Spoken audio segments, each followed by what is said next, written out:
Bonjour et bienvenue dans cette nouvelle vidéo. Aujourd'hui, on va peindre des petites poules. Donc vous allez voir qu'on va travailler pas mal sur humide et utiliser notamment les fusions. Allez, c'est parti!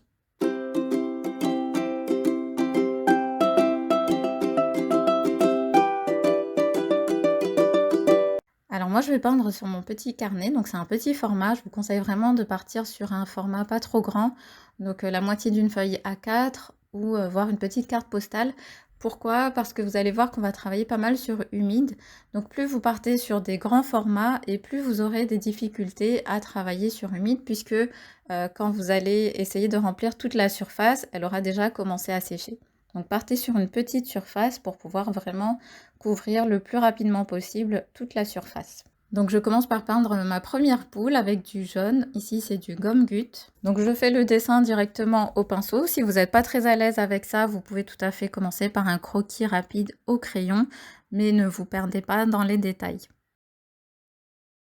Donc la surface est bien humide, mais pas trop. Il n'y a pas de grosses gouttes ou de flaques qui se forment en bas de cette poule. Et c'est important de ne pas avoir trop d'eau.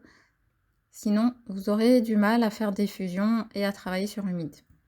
Donc ensuite, je prends du marron, ici du brun Van Dyck pour faire les petites pattes. J'en profite également pour mettre quelques touches sur la tête au niveau de l'œil.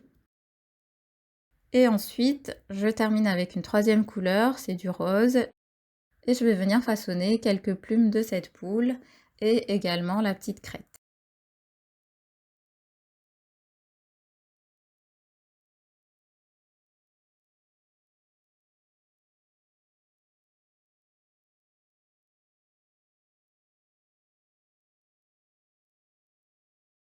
Je vais ensuite continuer avec une deuxième poule.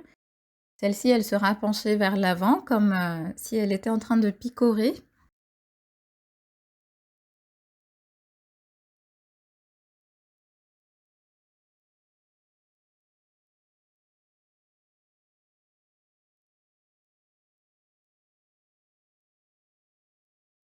Je rajoute également des touches de rose pour faire les plumes.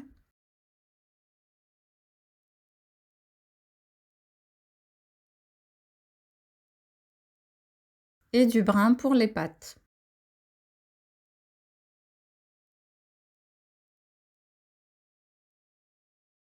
Donc d'ailleurs, j'ai envie de rajouter un peu de brun au niveau des plumes de cet oiseau.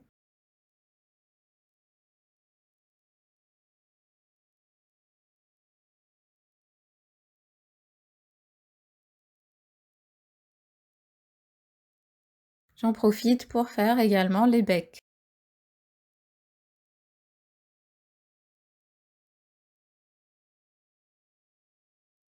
Ensuite, assez rapidement, je vais venir peindre le fond avec une couleur très claire, donc bien diluée, beaucoup d'eau. Donc on va éviter de toucher les poules, mais de temps en temps, moi j'aime bien aussi venir toucher pour avoir une légère fusion entre les poules et le fond. Ensuite, je prends du vert, pareil, très dilué avec beaucoup d'eau. Donc de temps en temps, je prends même uniquement de l'eau.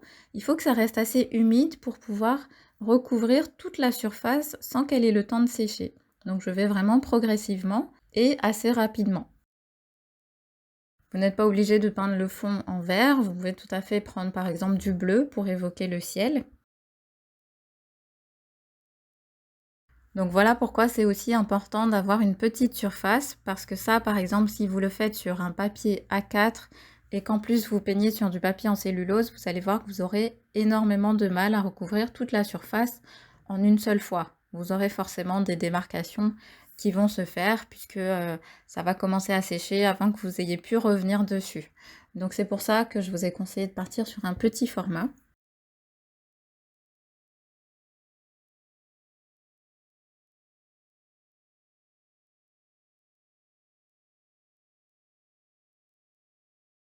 Et ensuite, je prends du vert plus pigmenté pour venir peindre quelques feuilles sur humide et suggérer voilà, des feuillages ou un arbre en arrière-plan. Donc il se peut que vous ayez des difficultés puisque c'est pas toujours évident de bien gérer l'eau Des fois on en met trop et alors on a des auréoles. Ce que je vous conseille, si vous avez, des impressions de grosses flaques qui s'accumulent, récupérez-les avec votre pinceau et venez essuyer sur un chiffon ou un mouchoir. Donc gardez toujours un sopalin ou un chiffon à côté de vous et dès que vous avez une grosse flaque qui se forme ou que vous sentez qu'il y a trop d'eau, venez essuyer avec votre pinceau. Et à l'inverse, si vous n'utilisez pas assez d'eau, ça va sécher beaucoup trop vite et quand vous allez revenir dessus, ça va faire des marques. Donc voilà, il faut vraiment réussir à bien doser l'eau et je pense que c'est un très bon exercice pour vous aider à comprendre ce bon dosage de l'eau. Donc une fois que c'est bien sec, je vais venir faire juste quelques petits détails. Donc j'ai fait l'œil et le bec avec un stylo, vous pouvez tout à fait le faire à l'aquarelle avec du brun. Et ensuite je viens rajouter quelques plumes en rose, vraiment pas beaucoup, juste quelques-unes pour accentuer la profondeur sur ces poules et les mettre en avant par rapport au fond. Donc voilà, on a terminé. J'espère que cette aquarelle vous a plu. Encore une fois, si vous la trouvez trop compliquée, n'hésitez pas à la refaire une deuxième fois.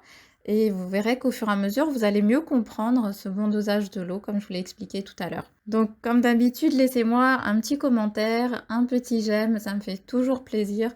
Venez vous abonner à la chaîne et venez partager vos créations sur les réseaux sociaux. Je vous attends et je vous dis à très vite.